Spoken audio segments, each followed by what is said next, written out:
Bloomberg Audio Studios. Podcasts, radio, news. It's a new year, but lawmakers are having the same old fight over Affordable Care Act subsidies. The House of Representatives is expected to vote today on a 3-year extension of pandemic-era subsidies that lowered the cost of insurance for millions of Americans, a proposal that already failed in the U.S. Senate. Those subsidies expired at the end of December, and now a new deadline looms. Americans looking to purchase an ACA plan only have until January 15th in most states to choose their insurance for the year ahead. Without the subsidies, those plans are a lot less affordable. The rates are now currently up. On average, they're expected to about double. That varies greatly depending on your age and where you live, how much health care is available in your area, that sort of thing. Bloomberg's Caitlin Reilly covers Congress, and she's been tracking the policy debate and the impact it could have on Americans. About 24 million people are enrolled in the ACA. Upwards of 90% of those people got these enhanced premium subsidies that went into place during the pandemic. Now, many Americans are trying to figure out what insurance they can afford. The rising costs are expected to result in nearly 4 million people losing health care over the next decade, according to the Congressional Budget Office. What I've gotten from people I've spoken to is just a tremendous amount of anxiety and anguish. People seem to be really putting off making a decision because they have only very bad options. One person Caitlin spoke with is Carrie Van Meveren. Carrie owns a management consulting business in Missouri. She's done a lot of work for state and local governments, and small business owners like Carrie are disproportionately reliant on the Obamacare subsidies. I'm 54. I have a history of blood clots. And the last time that I was in the ER, if I hadn't had insurance, would have been $30,000. And that was just an ER visit. Carrie has decided to re-enroll in ACA coverage for 2026.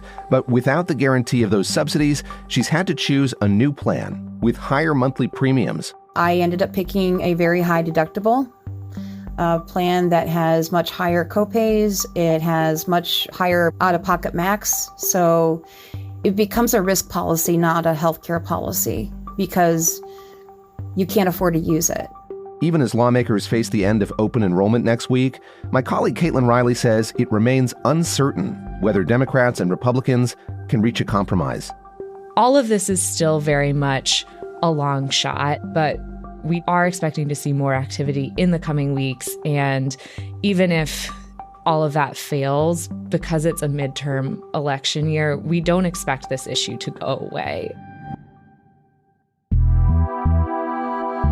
I'm David Gura, and this is The Big Take from Bloomberg News.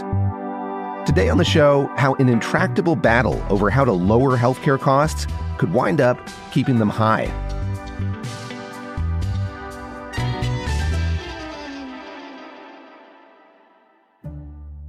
When the calendar flipped to 2026, the cost of health insurance jumped for millions of Americans. The average premium is expected to increase 114% this year, according to KFF. That's a nonpartisan health research organization. It's a lot of people who are affected by this. It's about 7% of the total population, though that's not evenly distributed. Enrollment's really high in red states, typically in the South, that didn't expand Medicaid under the Affordable Care Act. So that's kind of the mix of people we're seeing affected. And I think it's important to distinguish there are two sets of subsidies. The first set of subsidies, which helps people on the lower income side of the scale, went into place when the law was established. Those will remain in place. The subsidies that we're typically talking about when we talk about this are a set of tax credits that were enacted during the pandemic by Democrats, and those are allocated to the insurance companies in these exchanges to keep premiums lower for people making less than 4 times the poverty level. This lowered costs further for them. That subset of people were already getting subsidies, will continue to get some subsidy. It's just a less generous subsidy. It made a huge difference for anyone making more than 4 times the poverty level, which in 2025 was, I think, around $63,000 a year if you're a single individual. For that group of people, these subsidies are entirely going away, and it creates that cliff. And those are the people who are going to see like the most drastic increase in their premium costs. Caitlin, when you're on Capitol Hill talking to Republican lawmakers, what is the argument that they have been making for why they're targeting these subsidies, why they've been in favor of their expiration? The big sort of ideological principled argument they make is that by creating the subsidy that it's actually driven healthcare costs up.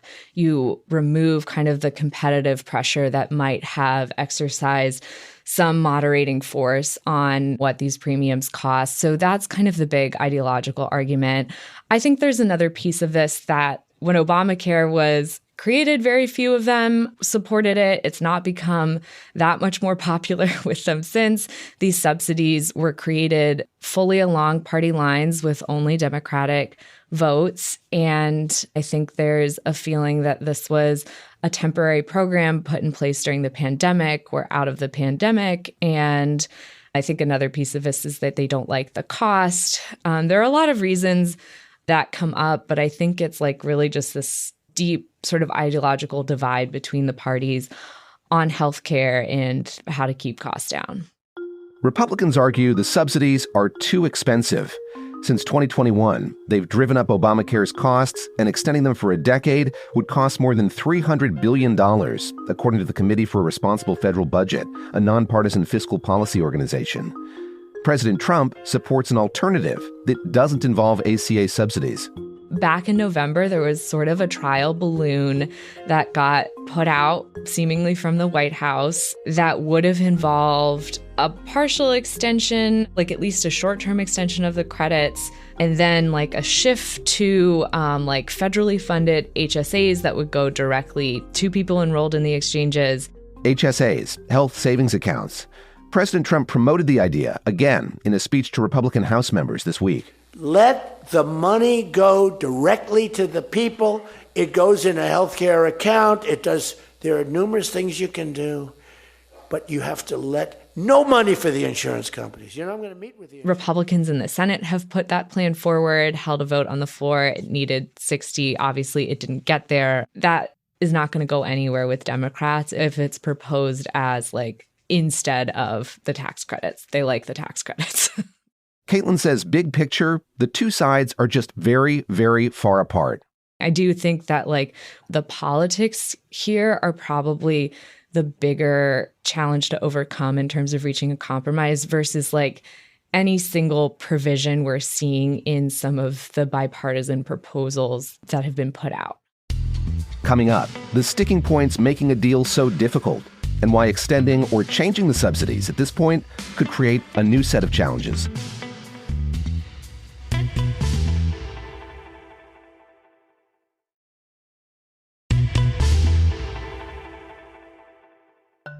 Bloomberg's Caitlin Reilly says the ideological divide we were just talking about, the vastly different approaches to healthcare by Republicans and Democrats, is making it hard for politicians to compromise. Within the center of both parties, I think you could get to a place that's like a 3-year extension, maybe a straight extension in the first year, maybe some income caps, maybe some minimum premium payment that would get rid of what Republicans see as like a gateway to a lot of fraud within the system, which is people signing, like not realizing they've been signed up for really poor care that costs nothing, and then having like brokers and insurance companies continue to collect the subsidy. But Caitlin says, just like the majority of Republicans don't want to see these subsidies extended under any circumstance, many Democrats are also taking a firm line.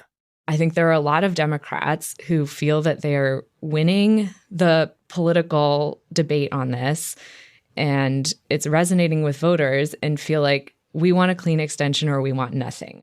Another key issue that could become a sticking point is abortion. Many Republicans want to ban insurance plans that cover abortion from receiving potential ACA subsidies. Most Democrats do not.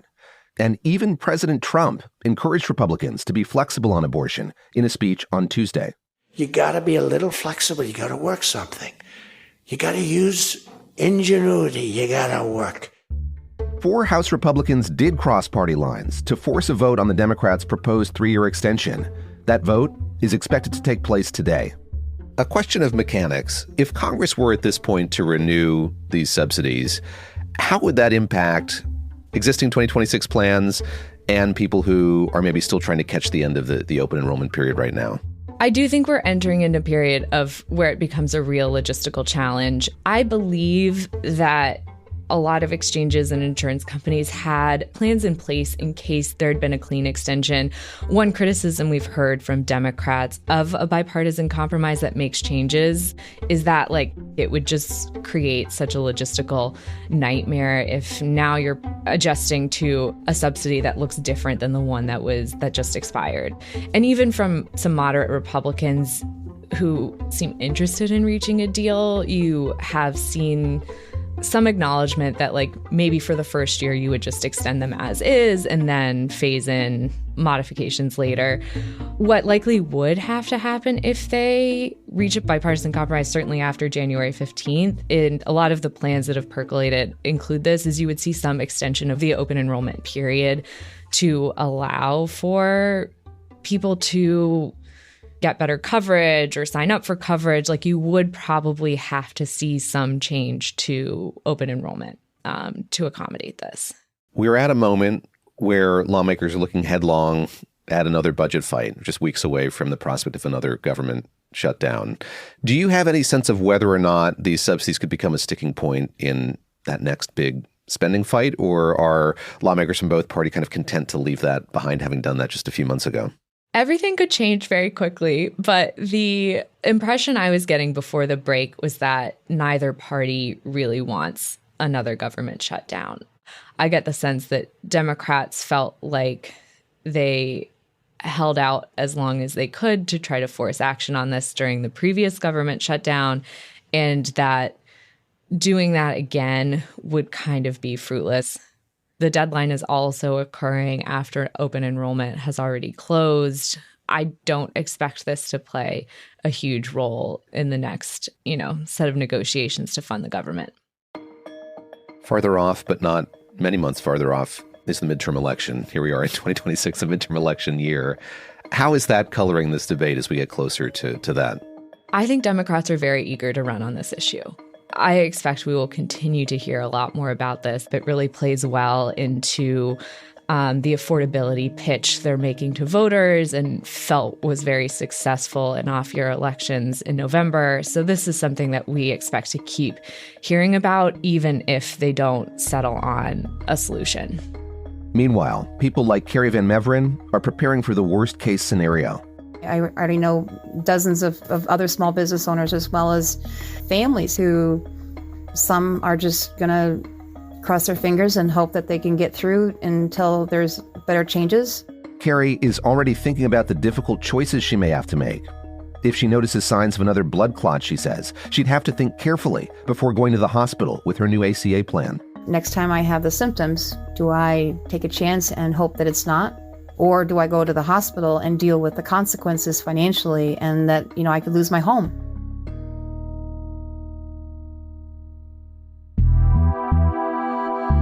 This is The Big Take from Bloomberg News. I'm David Gura. To get more from The Big Take and unlimited access to all of Bloomberg.com, subscribe today at Bloomberg.com/podcast offer.